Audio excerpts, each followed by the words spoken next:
যখনই আমার কাছে অনেক রকমের সবজি থাকে তখন আমার একটা পছন্দের রান্না হচ্ছে শুক্তো। তাই নিজের মতো করে চেষ্টা করি শুক্তো বানানোর। প্রথমে রাঁধুনি ফোড়ন আর পাঁচ ফোড়ন রোস্ট করে গুঁড়ো করে নিয়েছি। এরপর একে একে বড়ি, উচ্ছে, কাঁচকলা, বেগুন ভেজে নিয়েছি। এরপর আলু, মূলো, শিম, গাজর আর সজনে ডাঁটাগুলো পরে দেবো।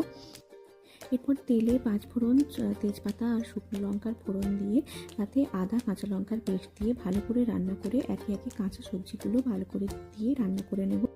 কাঁচা সবজিগুলো একটু ভালো করে রান্না হয়ে গেলে এরপর পরিমাণ মতো লবণ দিয়ে আর সর্ষে পোস্ত পেস্ট দিয়ে আরও কিছুক্ষণ রান্না হতে দেবো। এরপর ভাজা সবজিগুলো যেমন কাঁচকলা, বেগুন আর উচ্ছে মিশিয়ে নেব। এরপর কিছুক্ষণ পরে উষ্ণ গরম দুধ এতে মিক্স করব। গরম দুধ মেশানোর পরে আরও কিছুক্ষণ হতে দেব। এরপর ভাজা বড়ি, ওই রোস্ট করা মশলা আর 1 চামচ ঘি মিশিয়ে দিলেই আমাদের শুক্তো রেডি।